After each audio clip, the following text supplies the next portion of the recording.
the reversal of the entry age policy into universities. Remember, we were told by Professor Taher Maman that it has to be 18 years of age or else JAM would not offer admission. Okay, now there's a reversal with the new Minister of Education. So I want to get your thoughts. And it takes us to another level of conversation as to why there is no policy consistency in government. When there is a change at the helm of affairs, there's most likely going to be a change of policy. Could it be why investors do not invest?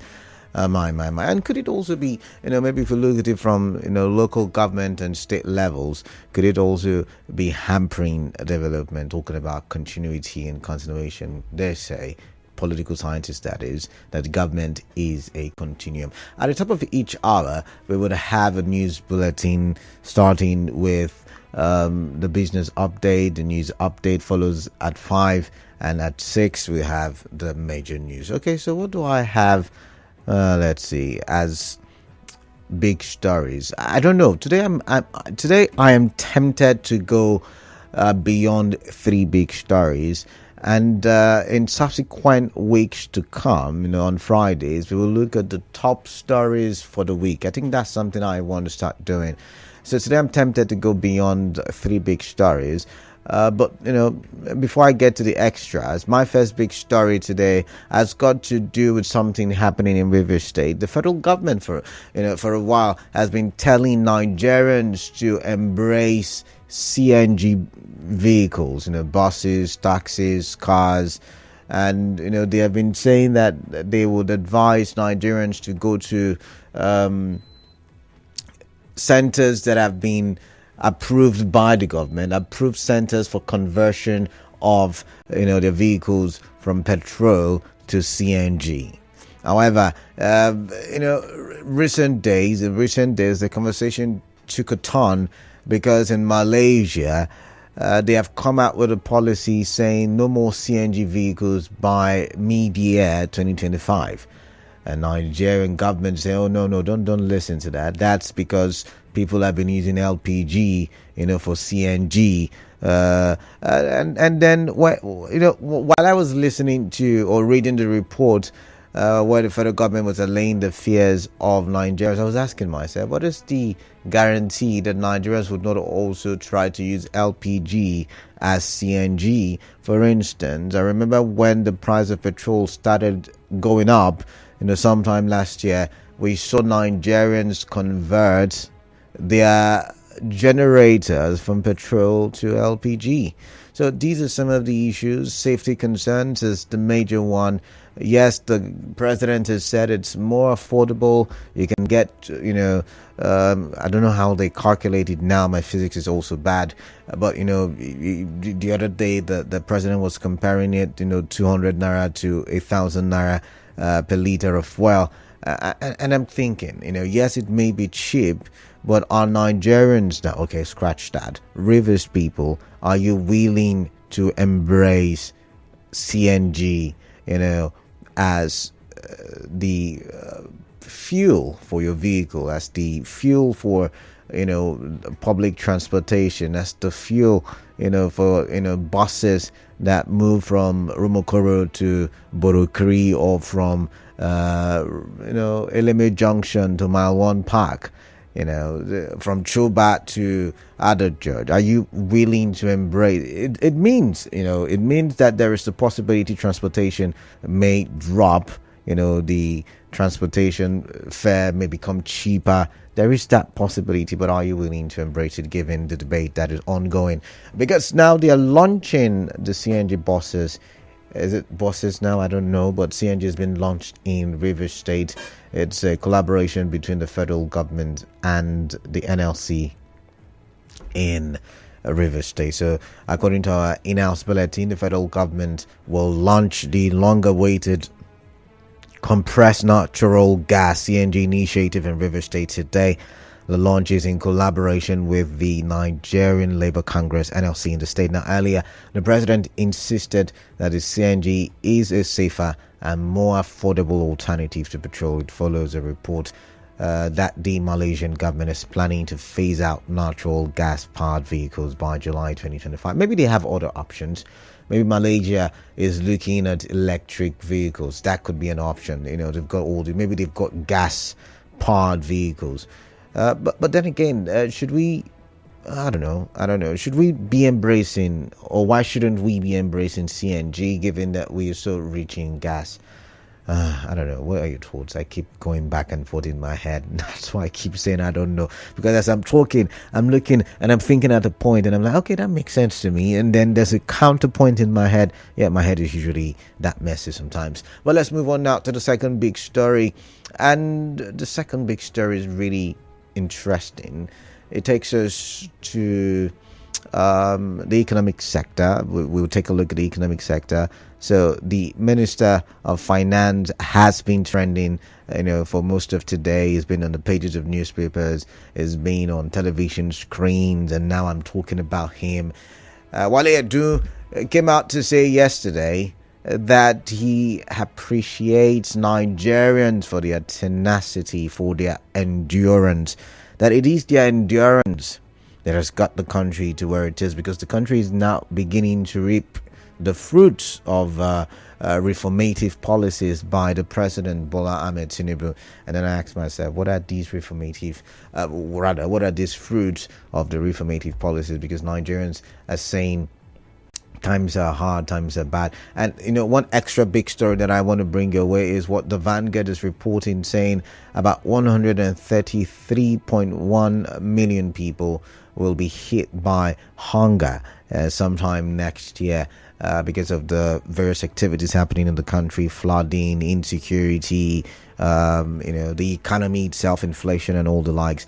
And they're saying 133.1 million people will be hit by hunger. And when you put that side by side to what Wale Edu is saying, because he says the indices, he says the measurements are looking in favor of an economic growth, are looking in favor of Nigeria turning the tides. Just maybe the prayers by the First Lady and the NSA, they are working right now.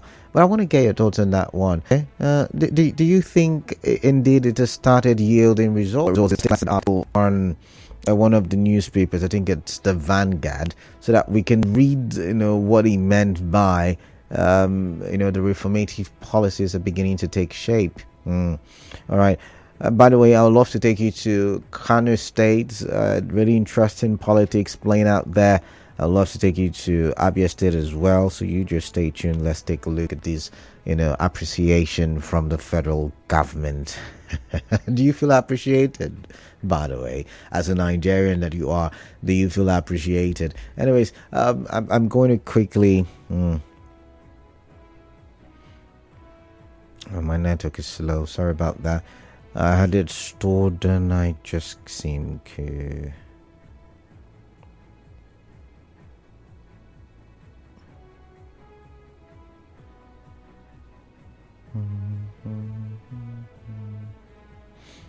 All right, poor network, really poor network. But let's see. Okay, it says the federal government has expressed appreciation to Nigerians for the resilience amid the challenging effects of recent economic reforms, assuring that these changes are now yielding positive results. But now let's look at what Edun said. He said the two critical reforms: market-based pricing for premium motor spirit, that is, when petrol affected by free market policy, that's what he meant by that, and foreign exchange adjustments, and now at the stage of delivering results. Now, these pillars of reform strengthen our economy by enhancing fiscal viability and laying a solid foundation for growth. I think what that means is he's saying there's more money for government to spend. I might be wrong, but he said these reforms will generate additional government revenue, support the recovery of NNPCL's finances, and foster economic growth through increased investment and job creation. We commend Nigerians for enduring to this point where benefits are beginning to materialize. Once again, are you seeing the benefits? They asked you to be patient. Buhari asked you, Tinubu came in, he asked you, Tinubu's friends asked you, a lot of them asked you to be patient. Are you beginning to reap the benefits of being patient? But let's quickly take a look at our third big story. And I don't know, this might incur the wrath of Nigerians listening to me right now, because on social media, my goodness, this story has been trending since morning. Nigerians are very bitter about this very situation. Even the police in Lagos State has made a sarcastic statement or tweet on X, just to highlight how much trend the story is causing, or it's making.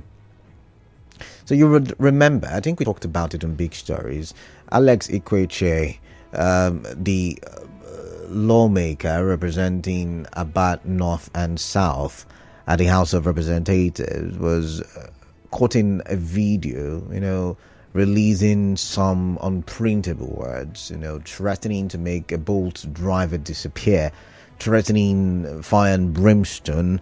And all of Nigeria, Nigerians in diaspora, hopped on that story, and, they criticized the House of Reps member. The matter went to the police, and it has been taken to court. By the way, even the House of Reps set up a disciplinary committee to ensure that rep member, the honorable member, is showed honorable discipline. However, to the shock of many and to the surprise of a few, I don't know what I just spoke, but take it like you heard it. To the shock of many and to the surprise of a few, the Bolt driver has decided to apologize to the lawmaker for, for provoking him. That's what he said. I think he released a tweet on X today, and he said, I apologize to this this honorable member, and I think this is not a time for us to be divisive. He said, I'm trying to summarize the tweet. This is not a time for us to be divisive.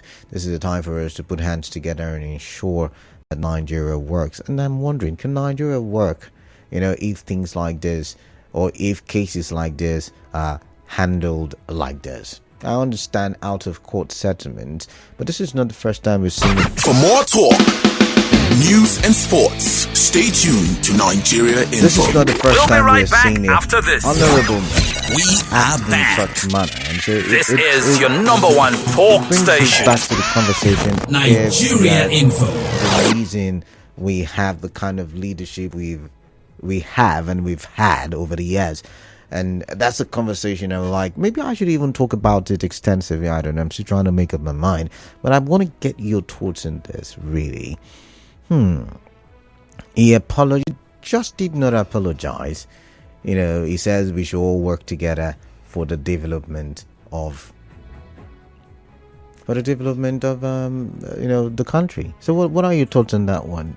People have said all sort of things on social media, but we deal with facts, and I basically want to get your thoughts on that one. You think that's the right move? Do you think that lawmaker should continue to do lawmaking, or do you think it is time, for some kind of change? Anyways, let's get your thoughts. Really, let's have your thoughts on that one. 08179230002. Oh, before I call the numbers, I told you I was going to add some other stories, right? So let's go to Edo State, where the governor made a statement yesterday, and he said he's ready, for life out or outside of government. I think it said something about posterity will judge him well. However, he's not afraid of the EFCC. He knows the EFCC are waiting, to pick him up next week. Some people have written petitions against him, but he's not afraid of the EFCC. We've had those stories before, right? And by the way, the FCC picked up former Delta State Governor Okowa. We're still following the developments. About 2-3 days, that was one of the biggest trends on social media. because people were asking, where is former Kogi State Governor Yaya Bello? Interesting. But let's see how things develop with Governor Obaseki. He's still governor, right? So Governor Obaseki, let's see how things develop. Remember, he is in a very big political battle with some members of the APC, even not with the APC. Is defeat during the Edo State election was largely celebrated even at the National Assembly. So I'm wondering how things would play out. Even rumors had been flying that he had left the country and he was in hiding. Anyways, he says he's not afraid of the EFCC, and is waiting to answer to the petitions before the EFCC. And that's something I like to talk about. What are your thoughts? In Abia State, the governor, Alex Oti, is talking tough, is talking strong. I brought the conversation the last time. I told you that the past Saturday, the local government elections held in Abia State, and the Zenith Labour Party took 15 out of 17 local governments. And I wondered, and I asked the question, was it a similar situation to Rivers State, or was it different? At the time, I did think that I thought the Labour Party had participated, but the Labour Party did not participate because of course, the crisis that is currently characterizing the Labour Party. Alex Oti has come out to say, I'm still a bona fide member of the Labour Party. I'm still very much a member, but you see, the crisis in the party made me say to my supporters, support any of the parties that you so choose, and look at it. So it mirrors, the River State crisis. And then, one is not beginning to think, are we beginning to develop a new political strategy, for the new political actors or political stakeholders in the political arena? Alex Oti is a first-time governor, Similar Life is a first-time governor. Are we beginning to see a trend as a way to fend off, the political actors who have been in the game for such a long time? Now, I do also hear that I think one of the House of Assembly members was arrested as a result of the politics that did play out on Saturday, the past Saturday, that is, in Abia State. Of course, the so-called political actor is from the Labour Party. So what do you make of it? Very much mirrors what is happening in the in the state here, in River State. There's a slight difference though. In River State, the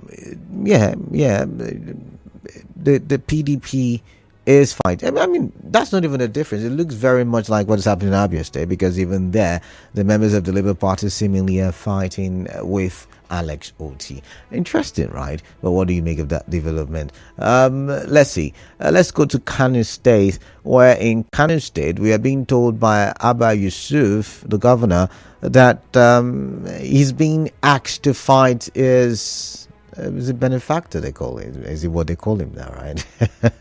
That's Kwankwasia movement. Yeah, he's been asked to fight them. He says there is a campaign where people are saying he should take control. He should take, he should be independent and not be, what's it called now? An appendage, or not be.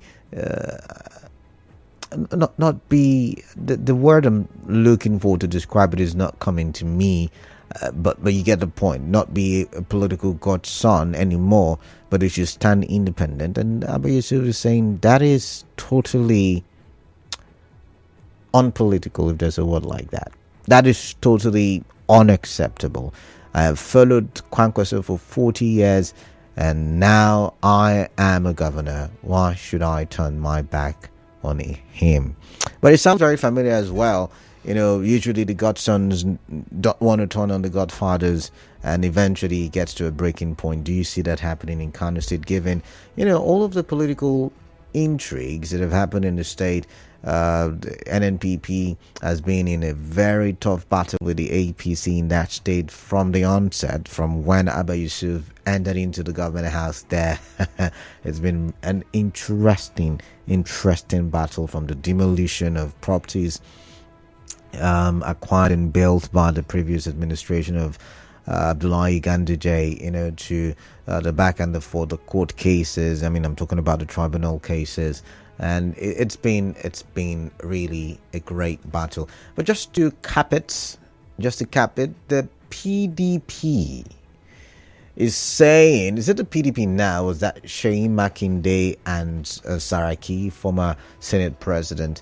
They've come out to say that the PDP should unite so that it can bring back glory to Nigeria. And a quick question there: do you see the PDP? Like I said, there's so many topics I want to touch on because today's Friday, right? I just feel like touching on all of these topics. But yeah, do you see PDP being, a proper alternative? I mean, in the United States, for instance, the Republicans have been voted back into power. Do you think Nigerians should take the same path and look at the PDP and bring the PDP back? But if the PDP were to rise again like a phoenix, who do you think should be the flag bearer? Should be the face of the party? Should it be Atiku? Should it be Wike? Should it be Sheyi Makinde? Is it Saraki, the former Senate president? Who do you think should be there? I'm thinking, at the top of my head, the names that are coming to me. Should Peter Obi return to the PDP? I'm thinking, what are your thoughts, basically? I'd like to hear from you. But really, who is going to be able to challenge the APC at this point? I'm talking about in personality, who's going to be able to challenge the president?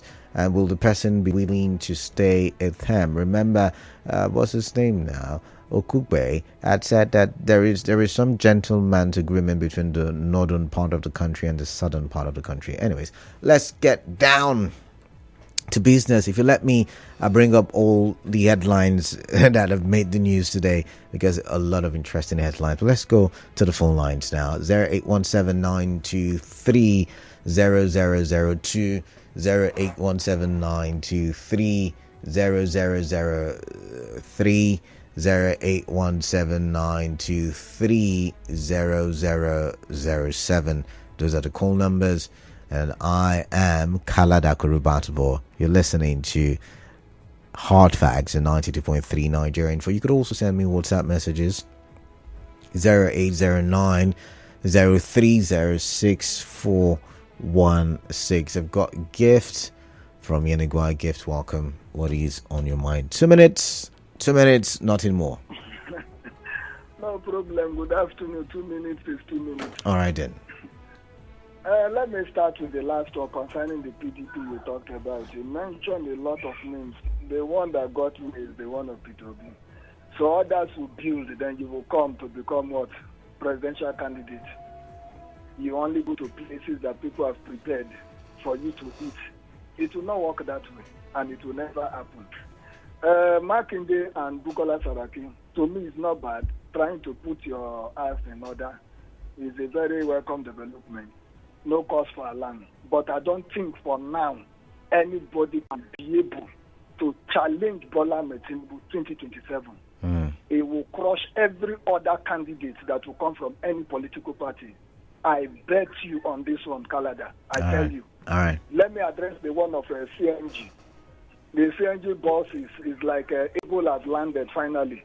All those talk about whether it is Malaysia, Indonesia, anywhere. The truth of the matter is that our people right now, as I speak with you, they are even using the LPG to power their generating set, which is very wrong.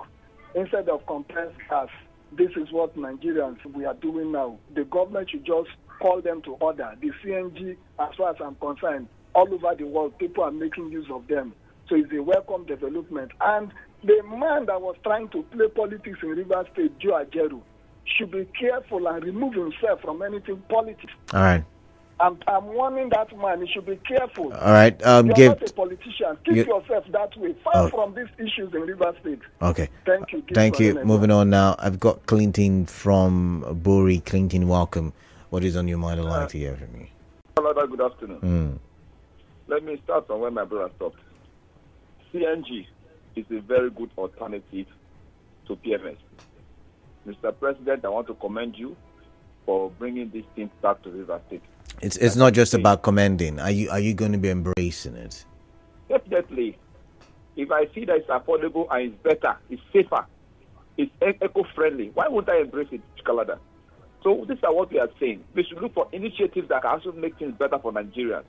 If this thing can get across the country, Kalada, and Nigerians have access to it, people will switch from PMS to CNG. And now, the inflation that we are witnessing in the country will drop. Because for now, what the challenge we are having is inflation. And it's all about PMS, price of PMS now. That's very high. Because if you are transporting your goods, you have to pay charges. And that will also reflect on the price of things that you're selling in the market. So if Nigerians have alternatives to PMS, why won't we have better lives in this country? Who will embrace it? I will embrace it. So I commend Mr. President for putting in this initiative to actually ameliorate the suffering of Nigerians. Then going forward, on the issue of the driver that was assaulted, and he's not coming out to apologize. What are you apologizing for? What was the provocation there? That's where I have problem with Nigerians. Someone assaulted you, we saw the video, we listen to the notes there. So why are you coming to apologize? What right. The back door I've been taking here, I believe that he has been settled to the back door. And he shouldn't even come out to that's an allegation. That's an allegation. We're not certain about that. But it's an allegation. We are Nigerians, we know what happened. So if that is the case, all right. he has paid us, he has disappointed us. Those of us that was with him on this particular one, he has paid us. All Finally. Right. I've got to go. I've got to go. It's 2 minutes already. I'm looking at the clock. Thank you very much. I've got Robin from Uche. Robin, welcome. Your time starts now. Thank you, Canada. Happy weekend to you. Yeah, same to you. Thank God you are evoking the power and the innovation of 2 minutes to everyone. You said it, and I'm doing it. Welcome, Robin. Canada, in Malaysia, we are talking about that. I'm hearing about EV, electric vehicle. Is it Malaysia you mentioned? I said maybe they have alternatives like electric vehicles. You know, there are talks about stepping down CNGs. I was in Nigeria who collected palm fruit in Nigeria in the early 80s. That country. It's a shame to do themselves leaders in Nigeria. You see, Canada, I've told you, governance is not mortar and brick. It's not to award contract to do road, overhead bridge. All over the world. Look at Malaysia here. I was shocked when I was told this morning, he is the highest paid leader in the whole world. So what's your take? Because it seems like you're deviating from the conversation. What is... Oh my, we lost that conversation. All right, so Chima from Rumakuta, welcome. Chima, what's on your mind tonight here? Thank you very much, my brother. Good afternoon. Yeah, Chima. The fact that the federal government said about the hunger, about 2 million, or how many millions? You get it now? The 133.1 million, is that what you're talking about? By next year. Yeah. Now, the federal government has given an information. It is up to the state government and the local government to begin to work towards it. Not like as what is happening in the flood something now. There was an information from the federal government, and the state government would not stay like that. Now, there was a time the federal government said, hold your state government and your local government, your chairman accountable for whatever thing that happened in your country. And they are not wrong. Now, if any state that is going to suffer what the federal government said by nature about hunger, is those states that depend on the federal government fully. Now, like example, River State now, you know things that we have. We have the Shanghai farm. We have Buguma fish pond. We have so many resources, even manure, producing factory at Eagle Island, cassava processing, whatever. We have things that can generate revenue for River people. Employ them. Now, what is happening there now? The governor has automatically dropped them and forgot about them. What is the reason? Maybe because it's not the one that. What do you mean? What do you mean by he has dropped them? Did we not hear the governor say? But there's nothing happening there. When last did you visit? When last did you visit? I was there about 2 weeks ago when I went to the General Hospital. And you're not seeing the renovations. That place was locked. There's nothing is happening there. Even the what are they calling it? Manure farm. Manure plantation factory. It's locked up. We are crying. saying that they should open up this thing so that this hunger will not catch us by next year. Then meanwhile, the aspect of these governors fighting their predecessors is hunger for liberty. All right, Chima, I've got to go. Time is up. I'm really sorry. I've got Bright from Rumodumaya. Welcome. What is on your mind? Thank you, Canada. Good afternoon. Yeah, good afternoon to you. I think concerning TMS and TMG, the major thing is that let both of them be available 100%. If they are available, gradually the price of both of them will be coming down. And when their price is coming down, it means that the price of commodities, because they are the means of transportation, will also come down. Then concerning Saraki and others about PDP to take over 2027, I think I would think it's laughable. The only thing is that they should allow Mr. President to complete his second tenure, because gradually Tinubu will do well, things will go well. Then, hello? I'm listening. Your time is reading. Continue. Then if they want PDP to move on, maybe to take over 2027, they should do their house in order and make sure that I think another person that is also good for that job is Ian Wike, the current deputy minister. He has been tested as local government chairman, former governor, minister of education, now the FCT minister. You can see that he's doing well. He's doing when you say sorry, Bright, when you say he's doing well, are you saying, I was shocked when you mentioned his name. Are you saying he should go against, his boss because are you saying he should go against his boss because he's working for the APC-led government? So I'm wondering. Yeah, no, I'm saying, for example, that was why I said they should allow Tinubu to complete his second tenure.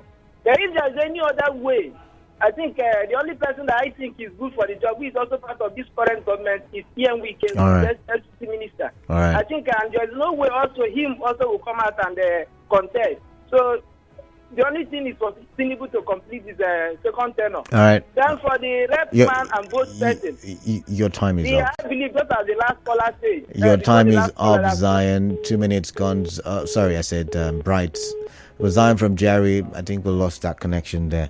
God's power from Eche. Welcome. What is on your mind? Let's get talking. Good afternoon to you. Yes, I don't know whether that's frightening us. As a father in the house, but you cannot threaten your children that, look, by next week there will be no food. They shouldn't have come with that one. If they know that there will be hunger by 2025, they have to tell people, governors, local government, ministers, and others, parastatals, foreigners, to come and invest so that there will be surplus food, so that my people will not suffer for hunger. Than telling us about 2 million persons or more will suffer hunger by 2025. It's not a good information. They should not be threatening others. Some people may suffer for hypertension because of those statements. And again, why they're talking of 2027? Are you not in Nigeria here? And why you don't know that whether you like it or not, Nibu is going to stay 80 years. It's sacrosanct. Nobody can pull him. Don't talk of anybody, any party. Why did you say so? It is a tradition in Nigeria. Are you not here? Have anybody had not stayed up to 8 years and good luck, Jonathan. Good luck, Jonathan. Let them talk about after 27. You can talk about that one. That's our election. Out of now, don't talk of the presidential election. Thank you, God bless you. And I go power. All right, thank you, God's power. I've got Jude from Omuma. Jude, welcome. What is on your mind? On my mind is the rider who was insulted by Honorable. They have turned around now to apologize to the man who insulted him. Canada, recall, there was an apology from the Honorable that was read to us. There was any apology from the Honorable. Now, if the rider has come up again to apologize to the Honorable who insulted him, now we have two apologies, one coming from the one who insulted and the one that been assaulted. So which one do we take? However, I am not surprised that the rider would do what he has done. In a situation, in a country where people can exchange life for money, so anything can go. money can do everything. What I don't understand now is the case was taken to court. Has that case been withdrawn? I guess maybe. I guess maybe we've not heard. We've not heard. I forgot to mention the lawyers. The lawyers of the driver, they have withdrawn their services. They are, I guess, angry about the development, and so they are no longer lawyers to the driver. So maybe eventually the matter will be thrown out. We are all in a society where I knew pretty well that his king's men would take advantage of this to advise him. Don't you want to get money? Don't you want to get rich? They will even tell him the hand of God is in what happened to him. All right, Jude, I've got to. That's the society we are in. Jude, I've got to go. I'm not surprised. All right. That he has done it, and probably he's going to get richer. That's it. All right, thank you. 2 minutes done with JJ from Port Harcourt. Welcome. Yeah, Canada, I greet you this afternoon. I greet you as well. You see that CNG thing, Count me out. I will not be part of that committee. If Indonesia, from what they have Malaysia, and you want JJ to be part of it, sorry. Canada, do you know that right now as I'm talking, I was told, go for gas, go for LPG, go for LPG for your generator. How much are they selling a kg of gas now? A kg of gas is going for as much as 1,500. So it's even more expensive than the petrol. Canada, this thing you're seeing is a boogie trap. By the time you enter, you will hear that what they call the CNG is selling for 1,000 naira per kg. Then there shall be no return. I just pity us right now. But that said, Joe Ajeru talking about what is happening in Rivers State, I think is absolutely correct. Canada, in one way or the other, have you not talked about the American election? Have you not talked about it? Are you from America? No, I'm not. I don't know if you understand what I'm saying. The whole, even Apostle Suleiman, all of them, Nigerians are praying about American election. I don't have an international passport, but I talk about American election. Joe Ajeru, who has workers here that will suffer, and somebody saying, don't talk about it. No, now, you don't do that. Joe Ajeru, man, we suffer as a result of what you're doing right now. Just like two frogs that are in the water playing. You also have two children playing on the land. They have two stones throwing in the pond.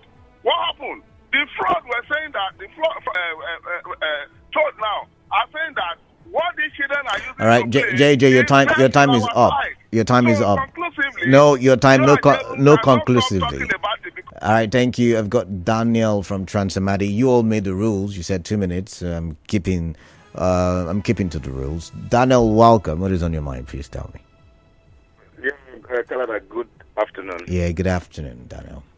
For me, the CMG policies, if you ask me, I think it's just federal government policies for it to look like they were busy doing something.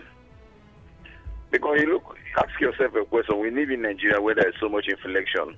Is it that the CMG policies will take away the inflation from that particular product? That as soon as you convert it, if, for example, a 10,000 PMS will lead you to about CMG will now be 7,000.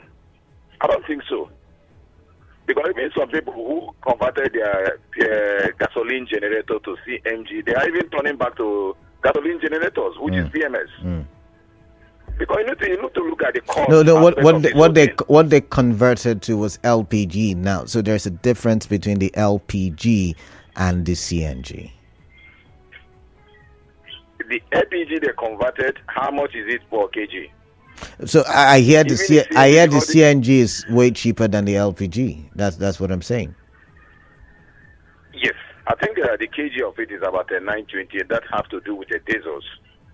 For the one that convert for the general that use the diesel. But the truth of the matter is that you cannot in any way look at the differences. For example, if it's going to cost you 10,000, there are possibilities that this may even cost you 9,000. So the difference is 1,000. If we're a serious country, we should not be talking that, because as far as I'm concerned, we have petrol in our backyard here. We have it. Why is it that the politicians are not making sure that they finally work, that this whole thing will come, that they are not interested in that? You're telling about CNG, that's number one. Number two, I am the person who consistently say that politicians should lead by example. Why is it that their SUVs are so wrong? They are not the one leading with this example of CNG. Because you need to look at the safety aspect of it. I'm not a professional on it, but you need to look at safety aspect of it. Daniel, I've got to go. Daniel, I've got to go. Thank you very much. 2 minutes up. I guess that's going to be my new line. 2 minutes up. Okay, this one says, good afternoon. The cold white governor Makinde and Saraki for the rebuilding of the PDP is laughable, because Makinde is among those who is destroying the party, hence he should allow the likes of Ugochiri, Governor Bala Mohammed and co to build the party. Also, the reconciliation between the driver and the federal lawmakers is a welcome development, because anyone would have also behaved like the reps member when made angry. But what matters is the realization of one's wrong and the ability to recognize and be sorry for actions taken. Well, you got an archive with that one. Let's see. So many messages. My. This was says the launch of the CNG by the federal government is fine, but why is it that government officials are not using the CNG vehicles? This one says the only problem I have. Okay, I think he said, Mr. Canada, while a country like Malaysia is banning the use of CNG in their country, Nigeria government is asking to make use of it. Are those in the helm of affairs making use of it? Good question. This one says Nigerians are beginning to reap from government's reformative policies while they do. My blood, what is happening in Nigeria, and if he continues like this, I pity him, because revolution will soon sweep people like him away. All right, Chima from Omirelu, thank you. You said this one says that the federal government should not appreciate us for being patient. When we went out to voice our grievances on the street, they arrested us and brutalized us for not continuing. Brutalize us for not brutalize us so we would not continue speaking the truth. I'm highly disappointed in this government, a government that cares only about themselves and their allies. Adonis Opwene from Port Harcourt. All right, this one says the Uber driver has no choice than to make peace with the rep. This is Nigeria. The common Uber driver can never and will not get justice in the matter, so it is better he received, an envelope, because problem no they pay. Kelechi came with Biko. We cannot ascertain if he did receive, an envelope, so to say. But this one says clear conscience fears no accusation, so therefore Governor Obaseki has nothing to fear. Fear EFCC for. Governor Obaseki has nothing to fear EFCC for. If his hands are clean, Pastor Olushola Rotimi in Igboiche. Okay. This one says, good afternoon, Canada. The Minister of Finance is mocking the impoverished Nigerians in a suffering due to the Bola Tinubu poor economic reforms. It is the government that is witnessing economic growth while the people are facing hardship. The NYC president advising, I think he meant NLC, advising the River State governor to pay their allowances. Is it the NYC now? I don't think I came across that story.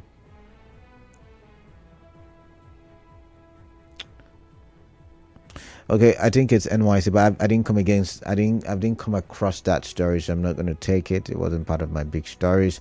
This one says Sheyi Makinde should come out clean because he's collaborating with Wike to ground PDP. Nemesis is on the way for them. It's not over yet. Let them enjoy the largesse now, but time for reckoning will soon be here for them. John, thank you. This one says it's a big shame on the part of the bold driver to apologize to the honorable. On what grounds for the apologies? For me, I think brown envelope have changed hands, and I plead with a very dark man not to be deterred in his good work. Henry from Eagle Island, yet again another allegation. We don't have proof to that effect. I will always tell you that. But this one says the PDP can only defeat the ruling APC under one united big family, and not as one big separate family. Maybe the likes of David Mack or Saraki can do better. Hector is opining. Let's see this one. This one says, council withdraws from Abuja. I think I already mentioned that.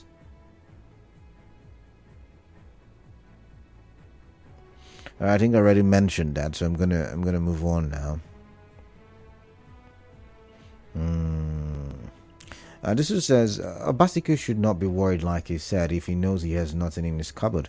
All other parties should just relax for the next election, because President Tinubu is fully ready for all of them.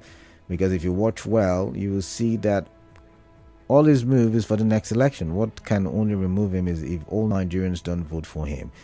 In a case of two fighting, you should apologize to each other, just as the both of them have done. But the driver should be checked if any water has gone under the bridge.